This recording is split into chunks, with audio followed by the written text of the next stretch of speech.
V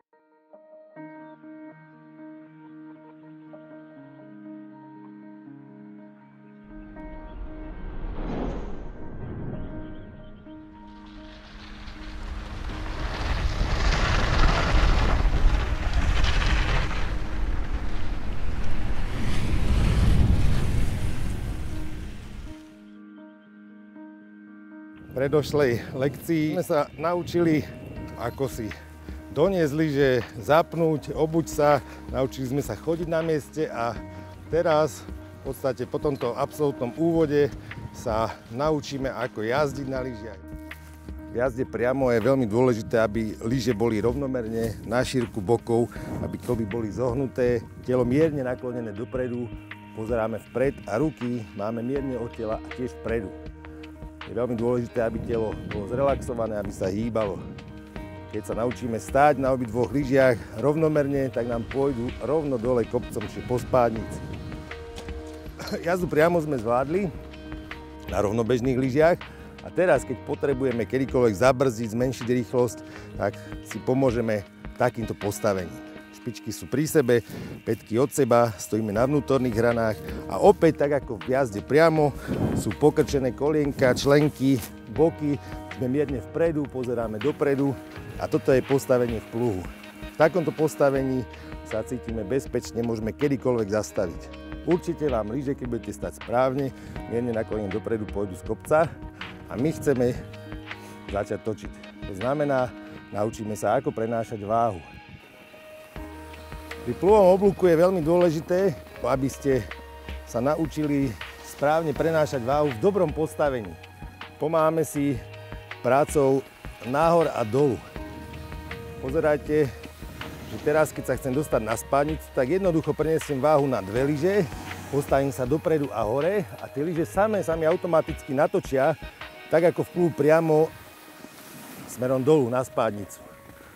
Na spádnici, to je teraz, prenesiem váhu na jednu lyžu, na vonkajšiu a správne sa k tomu znížim.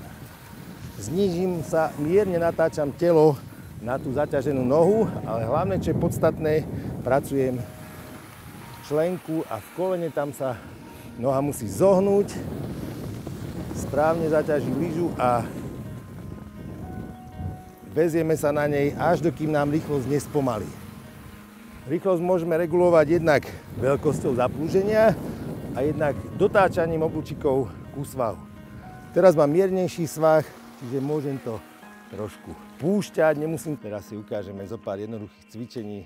Jedno z prvých, najjednoduchších a veľmi efektívnych je to, že si budeme pomáhať s rukami obidvomi na vonkajšie kolienko.